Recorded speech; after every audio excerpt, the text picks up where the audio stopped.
Hey everybody, it's the Yuki, and today we have a presentation of the WorldSmith generator of the campaign. The campaign generator. This is something that was in testing for a while and was just released a few days ago for WorldSmith. For those of you who are not aware, WorldSmith is where you can generate campaigns for your D&D sessions, as well as characters, players, items, and anything else you need for your session. Whether you are a brand new DM, brand new player, or just getting to learn for the first time, this is the perfect spot for you to play without spending 445 papers and printing 445 papers just for one campaign. So now let's go over to the generator for today, and that is going to be for the campaign generator. So to get to the campaign generator, hover over your generators tab and go to campaign. It's usually on the right side right here. As you guys can see, I already made one, but for the sake of this tutorial, I'm going to go over how to make a brand new one so that you are prepared for your very first story. We're going to go to create new, and you have a few sections here I would like to talk about. At the end of this presentation, I'm going to go over some suggestions based on what I have seen in the page, as well as some other pages that I would like to tie in to this particular page. We'll go over that later. So let's go over the the actual campaign page here. You have four sections: world, story, sessions, and launch. Does these three sound familiar? They do, because as you can see, they're also the names of generators on the site. World, story, session. So, how does this tie in? Because you can actually add from your library. That's cool. For the sake of this tutorial, we're going to generate a new world, story, and session. So let's go over to generate new world, and we're going to generate a new world. Literally, we're gonna type in tiny for world size, one continent, world state peaceful. Let's go technology level modern. Magic prevalence low. Let's go to dominant races. Human, of course. Why not? Press generate. Then, just like the world generator of normal, it's going to take its time looking at your algorithm, looking at the stuff you place, and it's going to generate a nice world for you, hopefully. And once it does, there you go. Look at this. This world is called Zelteria, the Quadrigal Sphere. Now, as you guys can see, the description, unique features, highlights, history, as well as culture. Okay, now again, just like the regular stuff, you can go ahead and edit material here if you wish. Okay, that is up to you, not up to me. You're the DM, not me. Although I would love to be a DM. Press save. Go back here to your edit of your tutorial, and ta-da! Your world is right there for you. You're automatically there. So think of the world as Alexandria from Critical Role. Again, I like to watch Critical Role. That's why I'm like going to reference them. The story. You can add from your library or you can generate a new story. Now, here's what I would recommend. If you are making this for the first time, I would start by generating a new story from their from the use of the world. What do I mean by this? Press generate new story, and we're going to go to genre. Let's go high fantasy. Theme. Let's go good versus evil. Tone. Let's go lighthearted. Uh, lighthearted and fun. Number of sessions. Let's go two for now, just to show it to you. Number of players. Now, this is based on your group. My group pertains to my buddies here who play with me on my channel. So we have 3 people. The starting level should be 1 to start, of course. Your end level, whatever you want. Let's go 3. Quest. Let's go to antagonist. Let's go dragon. Allies. Let's go to beast companion. Double plot. Nothing. Resolution happy. Ending. And then press generate. Now, once the story is generated, then we can start going to session. Okay? Because the story is just the first part. The sessions can be based on the story. And we got the quest for Luminous Layer. Now, like always, you can change everything you want. You can change the summary, you can change the objectives, you can change the timeline, whatever whatever floats your boat. Okay? And then you have the NPC, whoever the NPC is, and whatever you want to do with this material.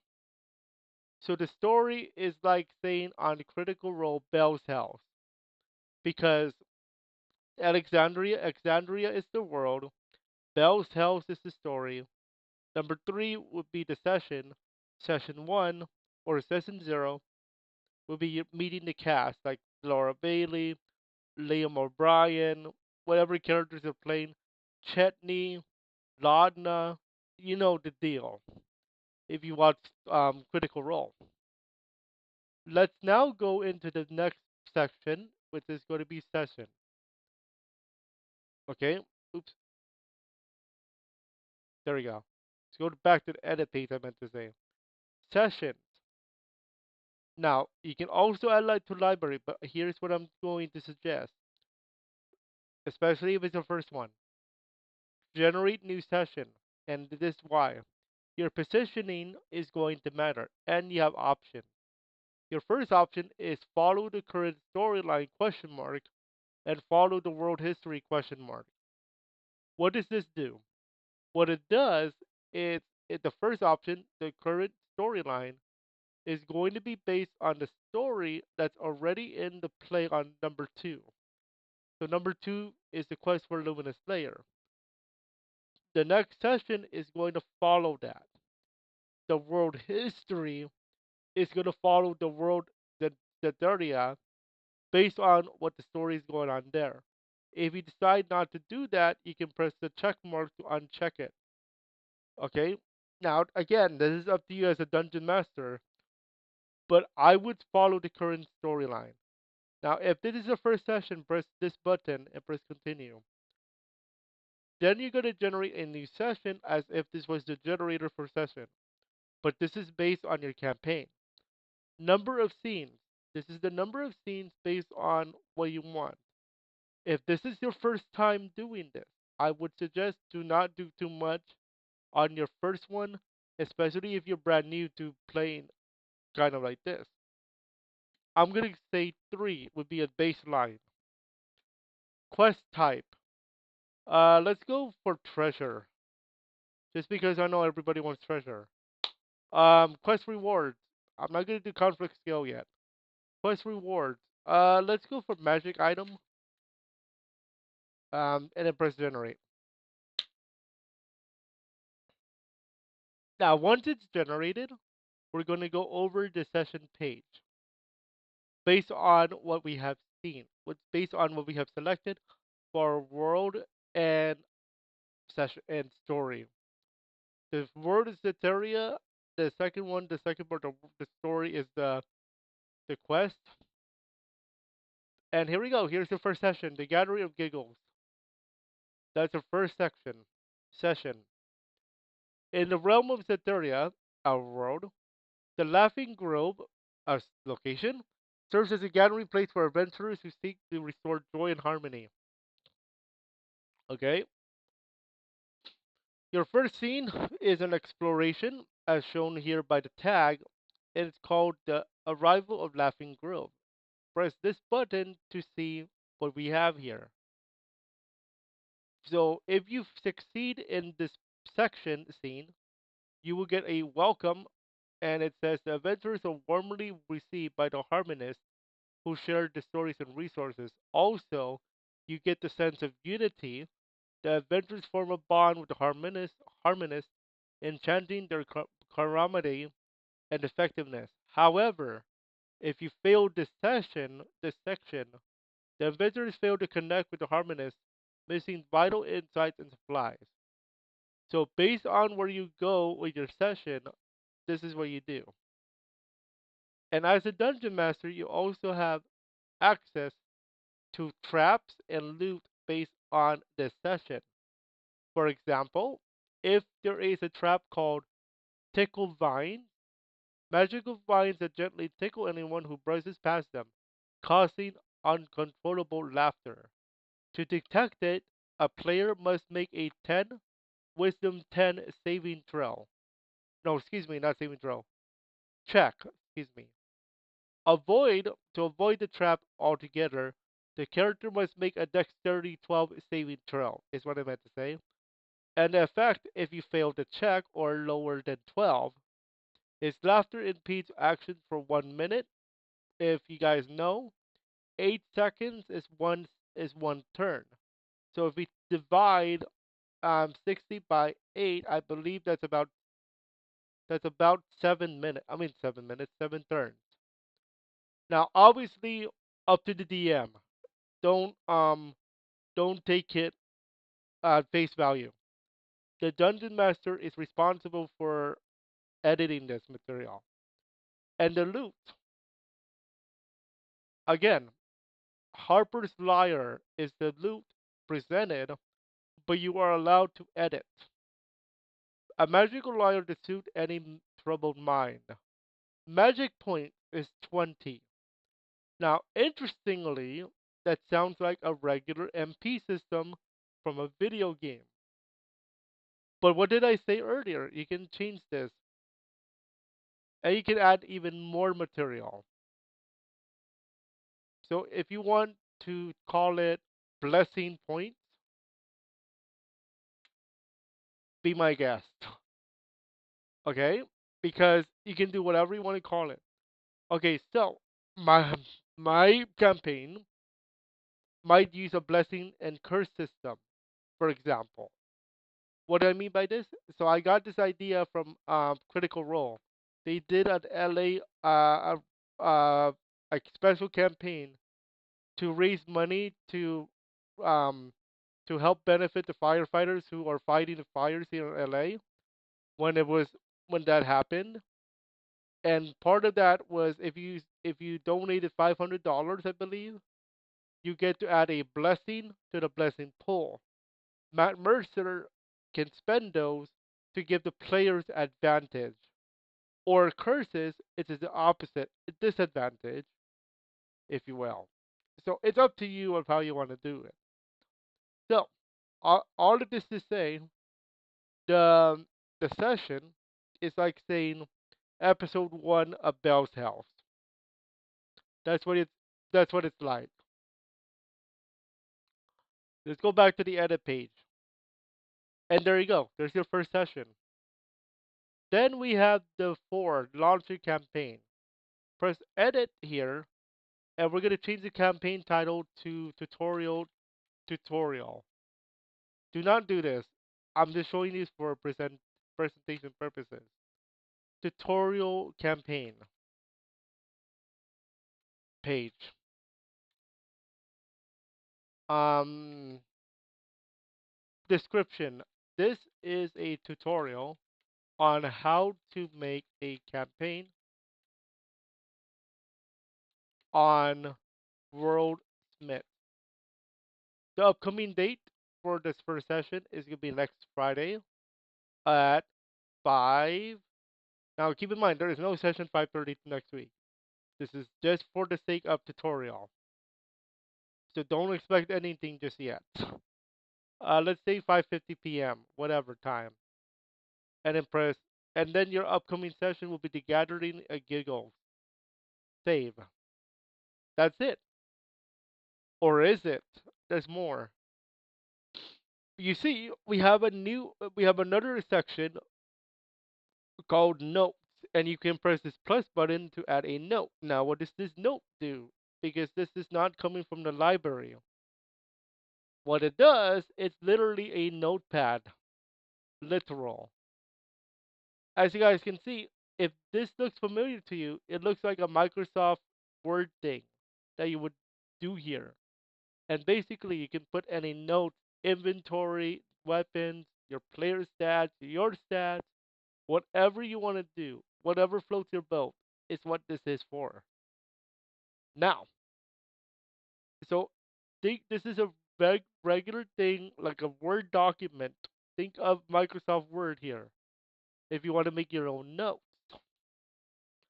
Now, with that out of with the presentation of the campaign page out of the way, I would like now to present my suggestions to the development team of this particular page because I have some interesting ideas that I would like to present based on what I have seen and based on what I've heard and read on the Discord server.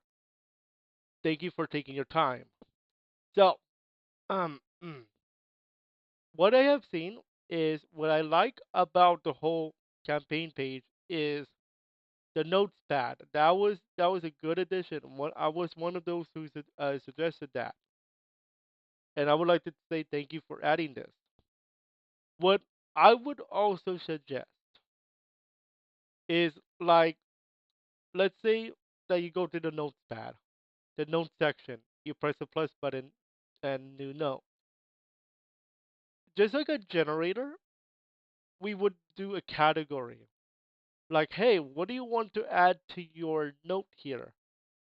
Or like a UI kind of thing where you get inventory, you get character sheet, you get stats, or you get like a note, like a regular like Microsoft Word like this, or even magic items, stat blocks, whatever you want to call it. Customized note is what I'm trying to say here in a way. That would be helpful, especially if you are organizing a campaign with a lot of sessions, especially once you get to those sessions where you get a lot of notes. It's not as easy as it looks. The second thing I would suggest, and this is a tie-in, I've called this tie-in because it's based on what I've seen from what I'm thinking of. So in the generators area, I've noticed that you have a player in testing. Now, why is this a tie-in? The reason why this is a tie-in along with the name generator is because what I was thinking for suggestion wise for the campaign page is that you tie this in to the campaign page where you add a player, literal character in the campaign section. For example, let's say world story characters session, um, customized notes and names as well. And the reason why I would say names to be in here is because it's easier to track when you're starting to get everything ready. Either the name generator can be in there as well. Also, I've noticed shop. The shop, the shop generator. You can also generate a shop in the campaign, and you can place the shop in like its own area of a session. If so, if so, the dungeon master shall choose. Or what I'm really trying to say here is you can tie in all the generators you have made already, place them inside of the campaign page, and we can generate other new stuff for this particular campaign. if we wish as dungeon masters not to use um the library. That's just one of the few suggestions. The second the second suggestion or the second group of suggestions is the notes area as well. Because I've noticed that this is just a regular like Word document type of deal. Now, I'm not complaining that it's lacking. What I'm thinking of is for customized material. What am I suggesting? You see, some Word documents like Microsoft Word or some other advanced ones use something called HTML. And the reason why I'm suggesting is so that dungeon masters who know how to code HTML code can actually customize their own tables, their own like tabs.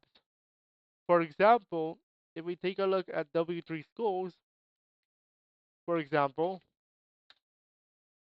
dungeon masters who know how to code HTML material can take advantage of customized material. For example, we can do tabs.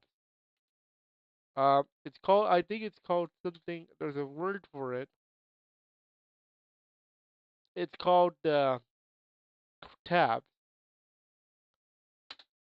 And for tabs,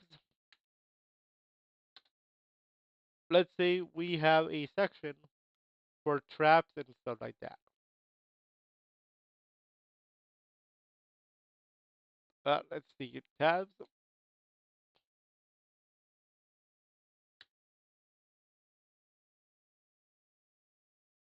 We have tabs. Let's say, for example, create tabs. So let's say here, DM with coding experience or HTML experience can make like in that document, in that document, character name. Let's go to traps. Stats, for example, and they can make their own code for that particular area. That's another suggestion that I would make a play on, if that makes sense. Okay, or if if the if the DMs are really into HTML coding, they can do something where they can do like a documentation for their campaign, literal documentation, like a side menu or a customized side menu to say, hey, these are the traps, these are the thingamajiggies, and they can do all that stuff. That's just a little bit of what I'm suggesting, but up to you guys as the developers of WorldSmith, and I really appreciate what you guys have been doing. Seriously. The final suggestion comes from an idea. Let me just go to the generators. The name or the name area. I think I mentioned this one in the Discord. But allow the users to make a number, pick a number from X to Y, put names on there, and then the UI, the way that the page is structured, should be like a table, like an HTML table or some table where it's listed it randomly, of course, and then you can use that as Road 100 or D100, and you can make your own tables from there, which is why I wanted this particularly to be tied in to the campaign page as well as the player page being tied in into the campaign section, if you will. And the creature one, we'll see where I'm going to go with that one. But that's my suggestion area. And that's it for this one. Hopefully, you guys enjoyed the little run through of the campaign page and some of my suggestions. If you have any questions about how to use this, let me know or let the developers at the Discord on Worldsmith know, and then join the tavern. The link to the Discord is in the description. Enjoy, and we will see you guys on our next area of tutorials.